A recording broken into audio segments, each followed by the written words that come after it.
Is this go? Yep.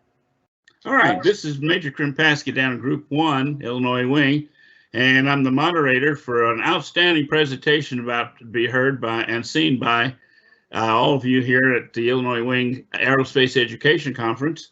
We have Lieutenant Colonel Josh Shields, our CAP member. I believe he's in Virginia. And man, look at that bio. I hope everyone's read his bio. And I just asked the major question just a few minutes ago. You've done 6 continents. When are you going to do the 7th? And he says there's red tape on that. Without any further ado, Colonel Shields, take over, please. All right. Good afternoon, everybody. Sorry about that little echo there. I realized that I had 2 windows open, so we fixed that. I'm Josh Shields. It's my pleasure to be joining Illinois Wing today. I'm currently the Director of Emergency Services in Virginia Wing, but was previously the Squadron Commander of the Peoria Composite Squadron. So I consider myself one of you guys as well. Had the opportunity to live in Illinois for about 5 years, and it was a great time. And I've seen many names today that I recognize. So thank you for inviting me back. Today, I thought hopefully we have some folks that came over from Lieutenant Brady's presentation about military aviation.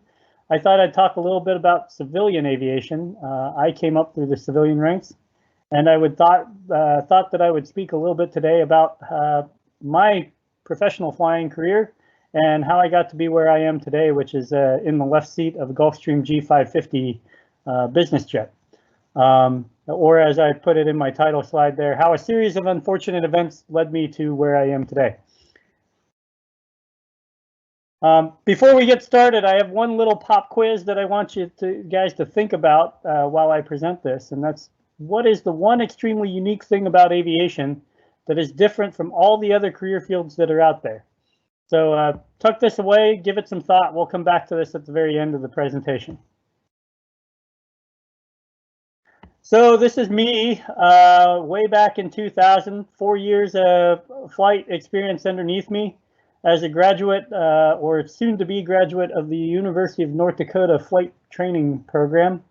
And this was a cross-country adventure that I took with 2 of my college mates, flying from North Dakota all the way out to Washington, D.C. and Pennsylvania, Pittsburgh, and Philadelphia.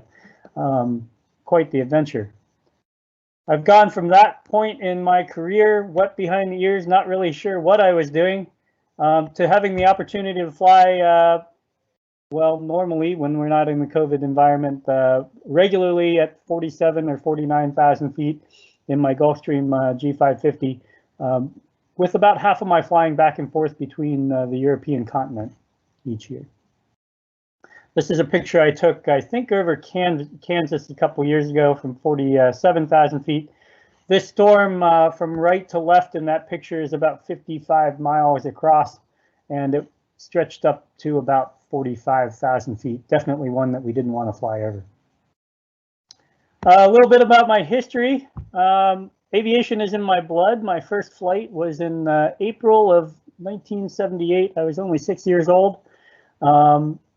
But I didn't actually start flight training until I began the undergraduate program at the University of North Dakota in 1997, second half of my freshman year.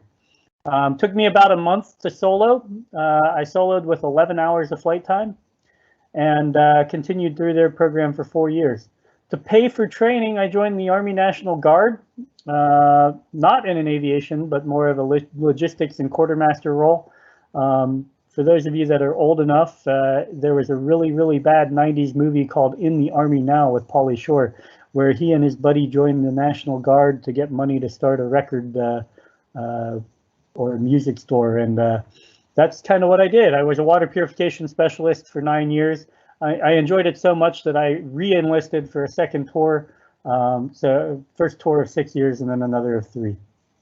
I joined the Civil Air Patrol as a junior in college, 1999. My best friend and roommate had joined, and he said, hey, it's a great way to get free flight time. And as a poor, broke aviation student living on canned chili and ramen noodles, any free flight time was the way to go. So I joined way back then, and I've been a member with a little gap in the early 2000s, but been a member now. I think I'm coming up on 16 years in CAP membership. I graduated in 2000 with a Bachelor's of Science in Aeronautics, majored in commercial aviation, and that got me my commercial airplane single engine land rating, my instrument rating, and my 2 CFI certificates. I'm not a multi-engine instructor. My first job, moved back to Northern Virginia, flight instructed at a large flight school in the Northern Virginia area, right outside of Washington, D.C. Flew there for a couple of months until August of August of 2000, when I began an internship program with Atlantic Coast Airlines as a pilot intern. That 3-month unpaid internship led into my being hired into the right seat of the Canadair regional jet for Atlantic Coast Airlines, Washington, D.C. based, with a total experience level of 660 hours of flight time and about 55 hours of multi-engine time. I didn't know what I didn't know, but it was an incredible experience, an incredible opportunity. And I stayed at Atlantic Coast Airlines, which subsequently became Independence Air through 2005. Independence Air was a low-cost carrier. You guys may or may not know of them. That's because we went out of business, unfortunately. The company broke away from our regional express model with Delta and United, set out on our own. We just couldn't battle them for the long term, and they put the airlines, major airlines, put us out of business. Found myself in 2005 as a unemployed 5-year veteran of the regional airline world with not enough flight time to move on to a national or major carrier, and having a little bit of an identity crisis. My first interview after I lost my job was with another regional carrier. I went out to their headquarters 3 days after I was let go. Interviewed there, was not in a very good interview mindset, and sat down with their chief pilot and essentially flubbed the interview. 2 weeks later in the mail, I got a letter that said, "Thanks, but no thanks." But not only that, it said, "Dear Mr. Shields, we thank you for your interest in our company, but at this time, nor at any time in the future, can our company consider you for future employment." So that was a little bit of a wake-up call that maybe I needed to refocus my life and figure out what I wanted to do. I was very fortunate. A couple months later, an opportunity came up on the corporate side of flying, and I went to work for a wholly owned subsidiary of the Caterpillar Corporation in Roanoke, Virginia, flying the Citation Encore. Citation's a little jet, and it was a lot of fun to fly, and mostly regional flying. Following that, in 2010, I had the opportunity to get called up to the big leagues, so to speak, and Caterpillar Corporate posted a pilot position, our parent company, which I subsequently applied for and was hired into flying the Challenger 604, relocated my family to Peoria, Illinois, lived there from 2010 to 2015. While I was there, got type rated in the Global 6000, which is an ultra long range heavy jet, and had the opportunity to fly all around the world. In 2016 and to 2015, Caterpillar went through a little bit of economic bubble, and we saw our flight hours decline. We also laid off some pilots, and I began to get a little concerned about my job. An opportunity came up back here in Virginia, which is where my wife and I are from. And I moved back to the Northern Virginia area and accepted a job as a captain on the Falcon 900, which is a 3-engine corporate jet, and the Falcon 2000, which my company also operated. In 2018, we sold our Falcon 900 and purchased the Gulfstream 550. So right now I fly the Gulfstream 550 and the Falcon 2000. And I'm one of 3 captains in our department that gets the opportunity to travel for BAE Systems, which is a defense manufacturer. A lot of my flying is to London, actually. I know I don't have a lot of pictures of airplanes. I didn't want to bore you guys with a bunch of pictures, so but I will show you. This is my current ride. Let's see if we can get the magic to work.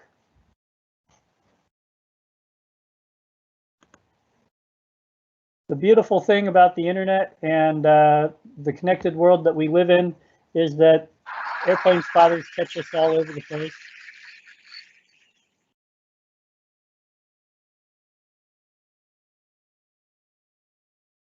And that is me touching down in Thornborough, England, after a 7.5-hour flight from Washington, D.C. to England.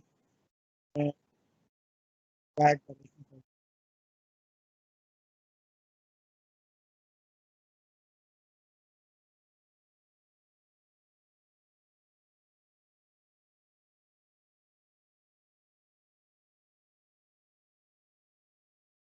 so why aviation, and why do we want to be pilots, and why did I choose this career?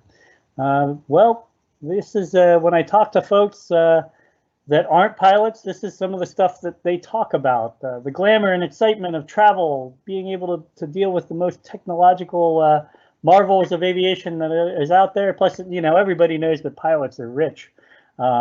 We just throw money around and live the high life, right?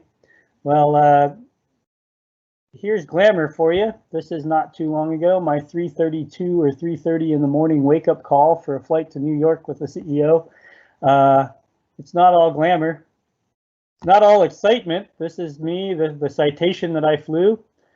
This was killing 7 hours or so in sunny, fortunately sunny Bluefield, West Virginia. Bluefield is not much of a hub of activity. In fact, they have an aircraft terminal, or commercial aviation terminal that looks like it's from the 1940s and really hasn't been renovated since then, which is why I'm out here catching a little siesta on the wing. How about the travel? We get to go to all these exotic destinations, rooms with a view. This was the room with a view from Providence, Rhode Island on one of my overnights. Lovely bay front view out my window. Technology. Well, you know, everybody's impressed with what the airplanes look like. Let me tell you, this is the finest 1980s, 1990s era technology that money can buy. Actually, that about $45 million can buy. Believe it or not, the Cessna 182 that Civil Air Patrol operates has better technology in it than my aircraft does. And despite the pretty colors that you see there, there's very little computing power in most of today's aircraft. A lot of this has to do with how long it takes to get aircraft certified. They can take upwards of 20 years from the time that a manufacturer lays out the initial plans on their aircraft to the time that the FAA and all the other regulatory bodies in the world approve their aircraft, which means that our technology is quite a bit behind the times with regards to what we get to see. My aircraft has less memory than the first iPads that came out. So we, when you talk about the sheer physical memory that you get for storage of charts or information, we have less than 12 gigabytes worth of memory for all of our computers that you see there. But we do have a heads-up display, which is pretty cool.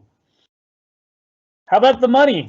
So 25,840, 30,501. Those are my first 2 years of professional flying, gross income adjusted for inflation in today's dollar. So it's not all money. Now, the other end of the spectrum is that when you get to a point in your career after 15, 20, 30 years, yes, pilots do make a very comfortable and living, but it's a long way to get there. And a lot of pilots start out with very low incomes and very high debt. So we'll talk a little bit about that as we go along. The real reason why we fly, because it isn't this. And I have had a job where I sat in a cubicle farm and got to do TPS reports, so to speak, from office space, or cost analysis and accounting. And I can tell you that being a purchasing agent for a company is no fun.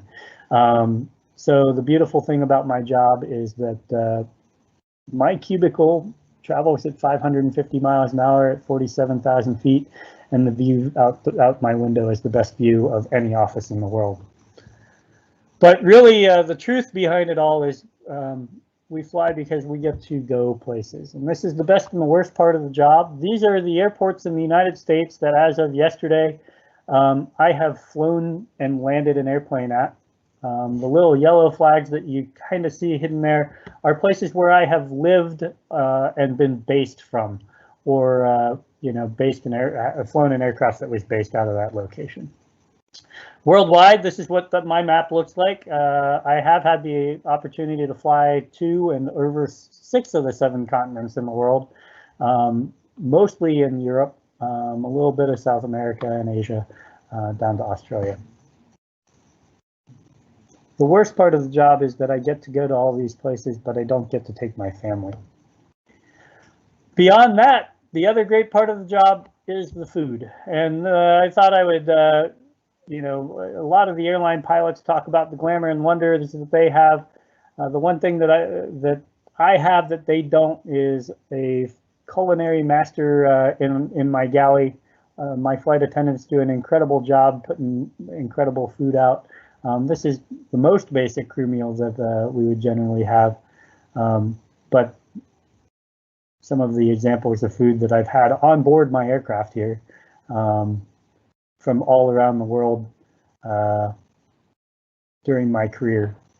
We eat pretty well, and we want to make sure that we throw in dessert as well, and they do spoil us quite a bit. On the road, we also get to have some interesting pieces of food. We tend to eat local. This is not something that I ate on the airplane, but this is actually rare horse sashimi in Japan that was served to me by a host that hosted our flight department at dinner. Or in China, I'm not a big fan of my meals looking back at me, but this was a unique dish that was served to us in China on a trip to Beijing. The reality is you're probably not going to starve, and there's something very special about being 7 hours into a flight and having the flight attendant come up with a plate of warm apple pie and ice cream. This is coasting in after an Atlantic crossing. The landmass that you see in the background here is Ireland. So for a corporate pilot, what does the day look like and what does our year look like? This is my 2019. I didn't put 2020 up there because it would be pretty boring. Unfortunately, because of COVID-19, like a lot of folks, we've seen a pretty significant impact. So my flying is down by about 70% over the year, with the bulk of my flying occurring up through March. But this is what 2019 looked like for me. In 2019, I flew for 64 days of duty. I spent 15 days of layover time in a city in a hotel where we had flown there, say, on a Monday, and then we stayed in that city until Wednesday. So Tuesday would be considered a layover day. I spent 12 days in simulator or other aviation-related training, 9 days of travel, that's travel via airline or vehicle, 2 training events or 2 other administrative duties, 5 days in a conference, 7 days worth of administrative assigned duty. That's beyond just me going into the hangar to, do whatever I need to do, expense accounts or anything. That was actually administrative meetings, like all hands meetings. And then I had 13 company holidays and 18 vacation days. Well, that's obviously not 365 days. So the other days out of that time are either weekend days or standby duty days. As a corporate pilot, I am kind of chained to my cell phone, and I'm required to keep my phone on me 24/7 and be able to respond to the airport within 2 hours if the company has a need for me. Fortunately, in this job, there's very few pop-up trips. If I get a phone call saying we need you here right now, it usually means that something pretty catastrophic has happened within my company, and it's usually not good news. But we obviously do the best we can to get out there as quickly as we can and support our executives. All told, in 2019, I had 221 days of assigned duty where I was tied to the company. I had 144 days where I was at home without any need for really being on the hook. So from a traditional job perspective, the trade-off for me being a pilot is I work significantly less than somebody who may work a traditional 9-to-5 job. However, that does come at a cost to family and being on the road for longer periods of time. We fly anywhere from 1-day to 4-day trips. Typically, it's very uncommon in this department for us to fly longer than 4 or 5 days. The reality is our executives that I support don't want to be on the road any longer than they have to. So they tend to beat feet home as soon as they can after their meetings, which is one of the beautiful things about corporate aviation is we travel on their schedule. They don't have to wait around for the airline schedule. This is a breakdown of how the days look from a percentage. I had about 1/3 of my year was either flight duty or time in the office or in training. 1/3 of my year is spent sitting at home waiting for a phone call to go to work, usually which does not materialize. And then about 1/3 of my year off and at home or playing around with my family or on vacation. Some statistics from 2019. Flew about 250 hours. As a department, we fly about 500 hours a year. At the time, we had 4 pilots on our payroll. So we split that pretty much equally with each pilot flying 250 hours. And each pilot, we try and get roughly the same amount of time between the 2 aircraft. I spent 33 hours in the simulator. That's over 2 training events plus a couple of currency events where I ran out of nighttime landing currency or something. That equates to 2 weeks each year. I go to training for a week every 6 months. A little bit uneven with my PIC time versus my SIC time. All of the pilots in my department are captain qualified. What we do is we just switch trips, who is going to be the PIC. So one of the reasons why that's a little bit out of balance is when you're the flying pilot, even though you're not the legally designated PIC, you can still log that flight time as PIC. I had 53 takeoffs and landings in the daytime and 19 in the nighttime. That's as flying pilot. Roughly twice that many flight legs. So if you do the math, you know, it's somewhere between 150 roughly flights that I flew. About 50 hours of flight time, or 1/5 of that was at night. I'm very fortunate that I don't have to do a lot of red-eye flights, unlike a lot of companies. Our executives don't like flying over the Atlantic at nighttime, so we leave on Monday morning and from Washington, D.C., and we land over in London about dinner time. And it means that on a 3 or 4 day trip, there's very little jet lag, which is really wonderful. Spent 59 nights in a hotel and got to travel to these locations. Those are nights spent in hotels either within the continental U.S. or overseas.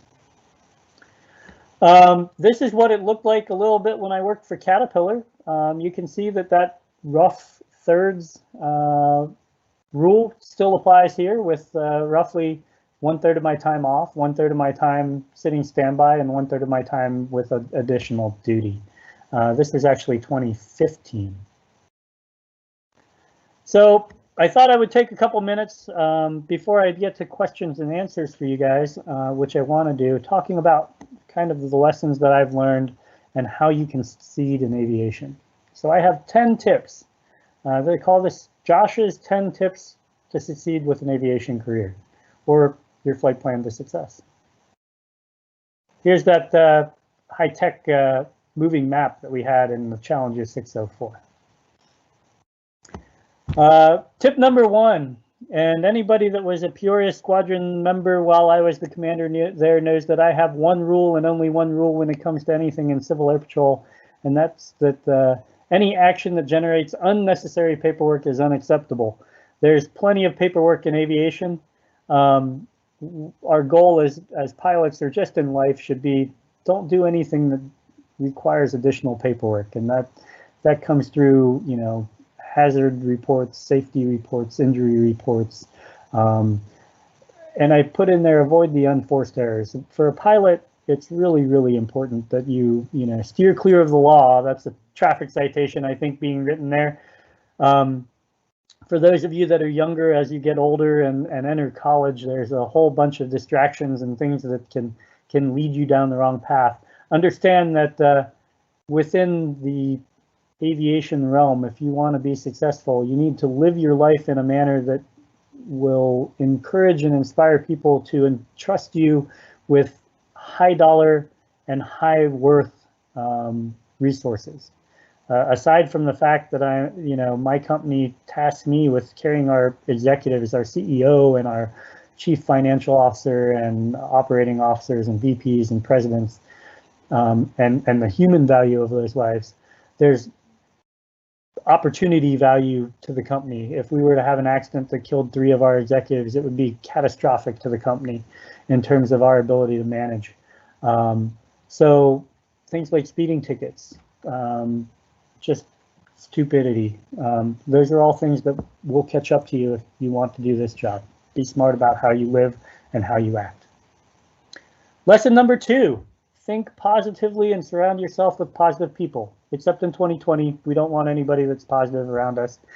So stay isolated, wear your mask, but the reality in life is that if you surround yourself with people that support you and that are positive and have optimistic outlooks, that optimism will grow on each other.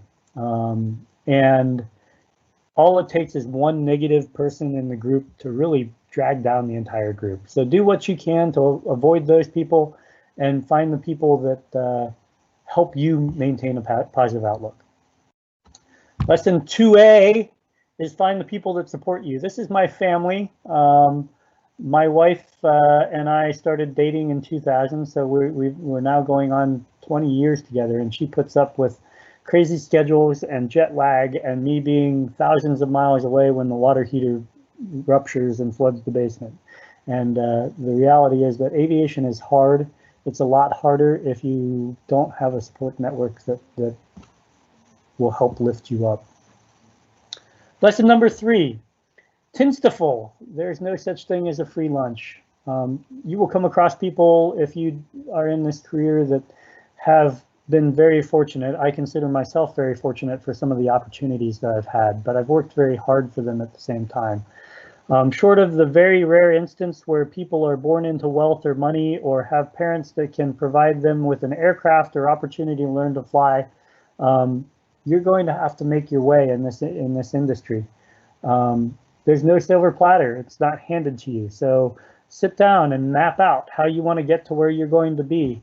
Work out a plan of action, but don't be afraid to change it as you go along through that plan. Lesson 4, do your homework. This is probably the most important thing when I talk about people that have failed. And the statistics show that roughly 1/3 of undergraduates that graduate with an undergraduate pilot degree, 10 years after they graduate, roughly 1/3 of those pilots are no longer flying professionally. And that's because they get out there and they realize that the job is not what they thought it was. That glamour, the excitement, the travel is not quite as glamorous after you do it. And the reality is this is a job. It's a job that I love, but it's still a job.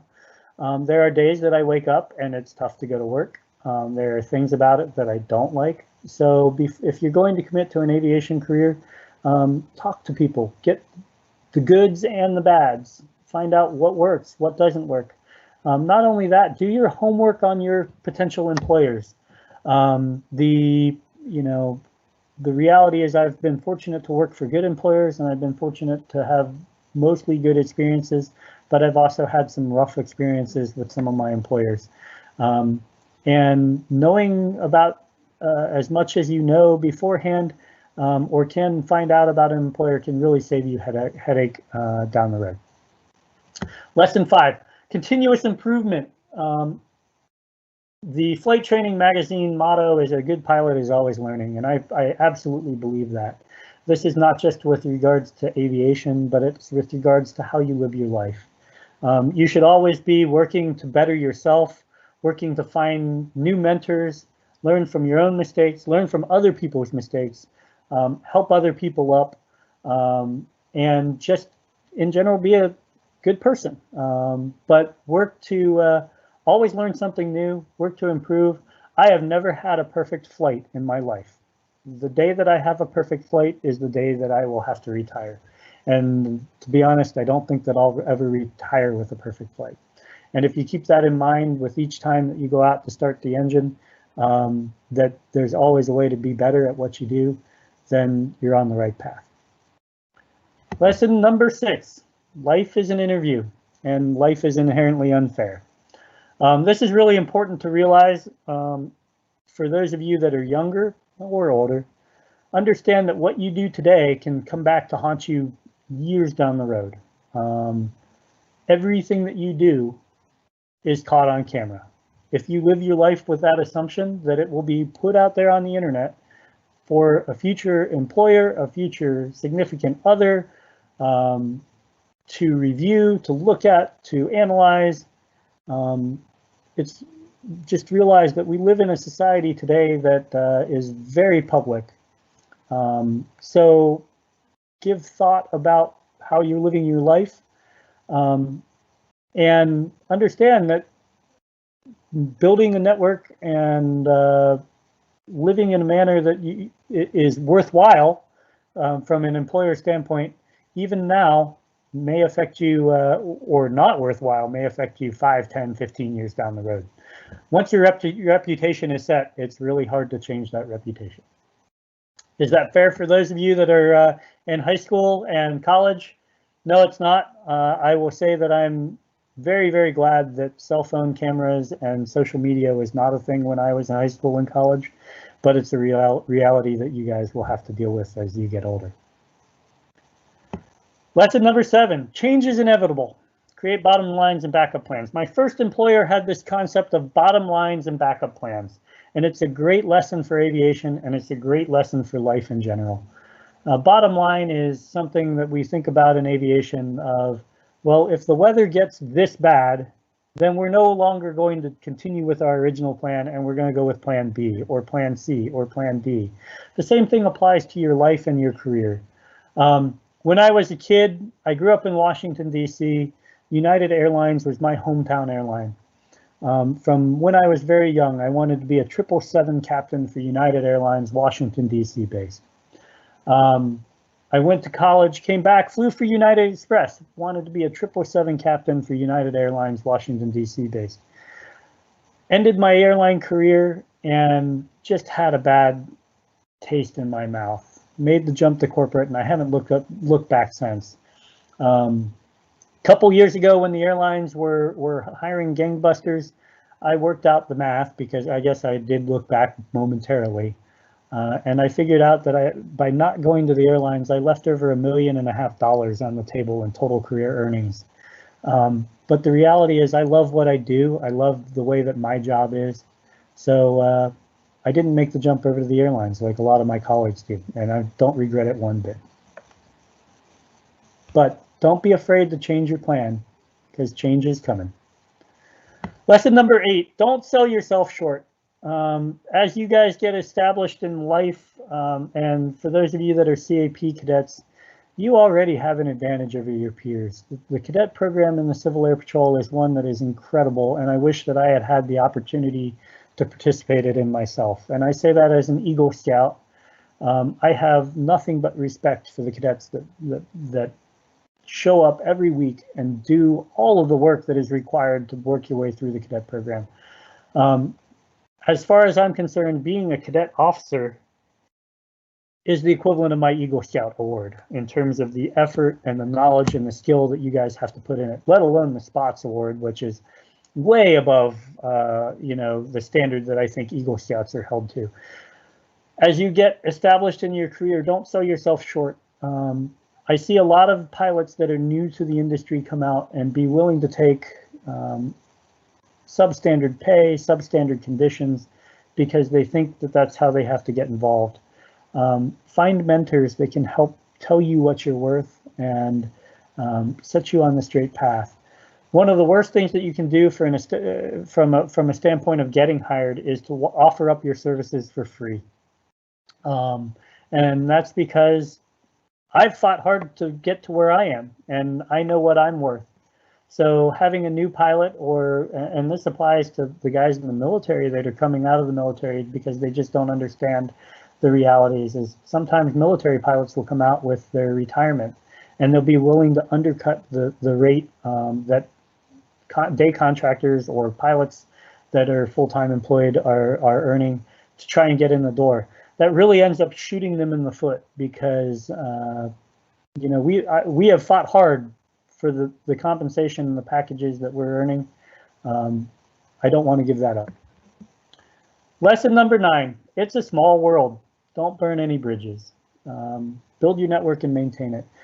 The reality is worldwide, there's something like 250 or 300,000 airline transport pilots. It sounds like a lot, but when you consider how many millions of people there are out there, hundreds of millions of people, there aren't that many pilots. I run into people that I know all the time. And I've met people online, I've met people in real life. We have, you know, gatherings on overnights. You'll never know who can help you and who can hurt you. One of the things that they told me the first day of college in Introduction to Aviation is look to your right and look to your left, because odds are that 10 or 15 or 20 years from now, one of the people to your right or left may be able to have a significant impact on your career, whether that be they're sitting on the other side of a hiring table, or they can provide that letter of recommendation that makes you succeed. And that is so true. Or they can give the thumbs down for your application. So, you know, work hard to build a network, find those mentors, keep in touch with them, reach out to people that you haven't talked to in a while and see how they're doing. Finally, stick to your principles and remember your place, your roots. Aviation is a rough industry. There are tenfold different attitudes, you know, personalities. You're going to be under a lot of peer pressure sometimes to bend who you are, perhaps. So find those core principles, the ones that CAP are built upon, integrity and selfless service, and you know, really stick to them. Find who you are. You know, don't play the political games. I always try and rise above them, and there are politics in aviation. But if you do a good job and you show up for work and you take pride in what you do, you are setting yourself up to succeed. I am by no means the best pilot in the world. I think I'm a good pilot. I'm a studious and methodical pilot, and I really enjoy what I do. I go the extra mile for my passengers, but I am not a Chuck Yeager. I am, you know, not a Scott Crossfield. There are people out there that are way better at flying than I am. Finally, my bonus lesson here is have fun. It's not always going to be fun. These are 2 teachers that I took flying on an orientation flight. And just for the record, for whatever reason, because this is a selfie, it's reversed. Teacher's not sitting in the left seat, so don't report me to the national. But have fun flying. If you're not enjoying it most of the time, you're doing something wrong. And you know, this career is not for everybody. And I will tell you that it can be tough technically, it can be tough knowledge-wise, it can be tough from a personal standpoint. But for those people that can make it, it's a very rewarding and exciting and enjoyable career. So finally, a couple of quick thoughts on collegiate aviation, and then hopefully we'll have a couple minutes for questions. There's a multitude of colleges out there where you guys can go to learn to fly if you choose. I put my own up there at the top left, but some of these other name brand universities are probably okay to go to as well. I know people that have attended all of these schools, and they're mostly fine pilots. The pros of an aviation degree, they're highly structured programs. This is UND's ramp circa 2010. At the time, they had the largest private fleet of general aviation flight training aircraft. I think they had 150 airplanes in their fleet. You get an undergraduate degree from it. The colleges all have state-of-the-art equipment. They have deep pockets and high resources, very experienced professors. They cater their training model for success for people that want to go to the airlines. Many of the schools work hand in hand with the airlines to build their training programs to kind of indoctrinate pilots with the way that the airlines want them to fly. Most beneficial is that they have direct hiring pipelines into, airline tracks. So you get your degree, you teach at the school, and then you're guaranteed an interview in many cases with some certain carriers or airlines. And then that may lead to, additional opportunity to growth into a major airline. The other thing is there's an alumni network. The reality is, just like any other college, if somebody went to a particular school, they may show an affiliation for other people that went to that school. Aviation is a small world. I can only speak to UND, but I think UND is pushing somewhere near 50,000 graduates now within the aviation college for their 40, 50-year history. So actually, that's not just aviation. That's, aerospace sciences and space science and meteorology and everything. The cons are it is extremely expensive, probably twice or 3 times as much as going out to your local flight school and learning to fly locally. They're time consuming, which can have implications on how quickly you get into a professional career. The industry is unionized. When the industry is moving along at a very fast pace, there's instructor depth issues, meaning that flight instructors don't stay around at the school very long. They get their time, they graduate, they teach for 6 months or a year, and then they leave. That means that there's constant turnover of the instructor corps, which can be detrimental to a pilot, as opposed to a local flight school where maybe, Joe Bob, the flight instructor, he's been teaching since 1942, and he has 10,000 hours as the instructor at the local flying club. Lack of backup plans. My degree is in commercial aviation. If I lose my job and I'm not a pilot anymore, I don't have a degree that sets me up to do other jobs. I highly recommend that if you go to a college, double major in something, get a business degree or find something to fall back on. It's not as personal as your local flying club or your local flight school. They kind of think of them as pilot mills. People come in, they get to learn, they go out the door. There's a lot of group thinking because the instructors and the managers and everybody all generally come up through the ranks. There's some intercollegiate rivalries. I like to think that once you get out in the real world, those go away. Most of them are friendly. To be honest, the best pilot that I've ever flown with was an Embry-Riddle grad, and I gave him a lot of a hard time about that when we were roommates. But he sure as hell was a talented guy.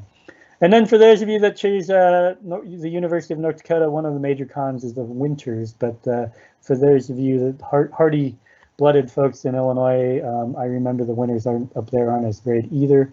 That's why I moved back to Washington, D.C., both immediately after graduation, after living in Illinois a couple of years. The bottom line is at the end of a 4-year degree, a college career or going to college for aviation will offer you opportunities, particularly at the beginning of your career, in the form of reduced hiring minimums and agreements with the airlines, but they certainly come with a price. Those opportunities and advantages that you get from a 4-year degree generally will disappear and be equalized after your first professional flying job. And the reality is that at the end of the day, regardless of if you learn to fly at Podunk, City Airport or Embry-Riddle or Purdue or Western Michigan or Florida Institute of Technology or UND, you have the same piece of plastic in your wallet that says that you meet the minimum standard that the FAA has provided, and that card looks the same regardless of what your background is. So back to our pop quiz. What's the one uniquely thing or about aviation? Anybody come up with it? It's that aviation is the only job that I know of in a high-tech industry, actually just about any industry, where the entry-level job is teaching the primary skill set. I guess we figure that after you learn how to fly, if you can teach others to fly without killing yourself or having your student kill you, then you deserve to go fly passengers for real. But, you know, you really don't know how to fly or learn how to fly, I don't think, until you start teaching it.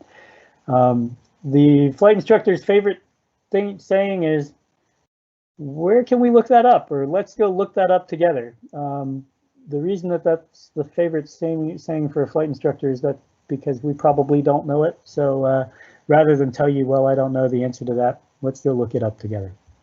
All right, with that said, I'm going to put my email up here. That's my CAP email as well as my personal email. You guys can figure out that Google sponsored email, but it's my name and last name at gmail.com. Anybody that doesn't get their questions answered today can certainly reach out to me. I'm happy to schedule a FaceTime or Zoom or Microsoft Teams call. If you've got specific questions, I'm always happy to mentor cadets that are planning or interested in aviation, either airline or corporate. The military side of the house, I'm definitely not the expert on. But with that, how about we take some questions? Colonel Shields, and you see the questions in the right on the screen. I'm going to stop sharing and I'll bring up my, hopefully you guys can see me now, maybe. Okay. Mike wants to know, do you have to pay for your own meals and hotel rooms when you're on the road? So that depends on the company.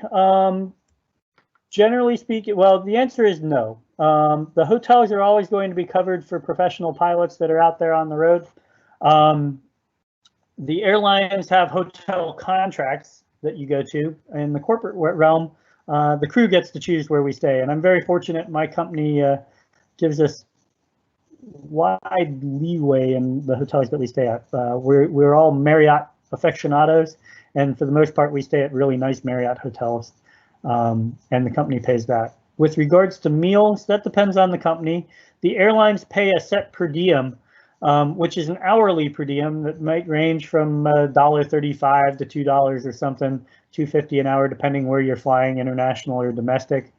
And they begin that whenever you leave home to when you return home. So if you leave on Monday at noon and you come back on Thursday at 1 p.m., however many hours between noon on Monday to 1 p.m. on Thursday, that's what they'll pay you for per diem. My company right now, a couple years ago, we switched over from actual expenses, which meant that the company wanted us to be reasonable and prudent in how we ate, and they just paid for it. We have a company credit card.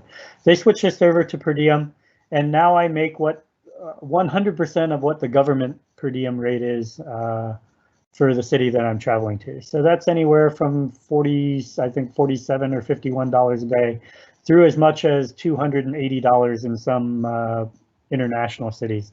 If you play your cards right on per diem, you can still eat well and pocket a little extra cash at the end of the day. Colonel, I should probably ask you this question right up front. We have one questioner that wants to know what company are you currently flying for? Sure. And then a second question to that, how many pilots does BAE currently have? And what is the average upgrade time? We're trying to kill a couple birds there. So I work for BAE Systems. It's a defense manufacturer. We are the wholly owned subsidiary of BAE Systems PLC, which is a British company. And it's complicated and drawn out. But because we're a U.S. defense contractor, that's owned by a foreign entity, we actually have to be independent. So aside from sending some money to them and back and forth from time to time, we have our own board of directors. So we're, I think, the 5th largest defense manufacturer in the world, but in the US, we're kind of one of the ones that flies under the radar when you talk about Boeing, Lockheed Martin, Northrop Grumman. We're a little bit isolated from the US because we're not traded on the US stock market, which is kind of nice. We have right now 3 pilots. Unfortunately, COVID-19 resulted in a reduction of our staff. We've parked our Falcon, and the operating lease on that aircraft will terminate next year. So for at least the short-term future, probably 12 to 18 months, 3 pilots, and we're operating one aircraft. But at its largest, the company had 9 pilots, and that just kind of goes in waves based on the CEO that is the CEO at the time and what the company is doing. I fully anticipate that by the end of 2022, we'll be a 5-pilot department and flying 2 airplanes again. And we supplement our pilot ranks with a couple of contract pilots. With regards to upgrade time, we hire captains, generally speaking. So a pilot is brought on board, qualified as a captain, flies in a probationary role for about 6 months. Okay, Colonel, that's been a 5-star presentation. We have a couple more questions. We'll let them contact you, but we need to end our session now. I want to thank you on behalf of the Illinois Wing, our commander, and all of our staff, the AE people. You've provided us with a lot of highlights this afternoon about your career. Thank you, sir. So, you know, I appreciate the opportunity to present. If there's a way to do it and it's okay, I'm happy to stick around in the room after we end the formal presentation if anybody wants. Otherwise, feel free to shoot me an email and ask whatever questions you have. Thanks, guys. All right. Have a great day, sir. Thank you. You too.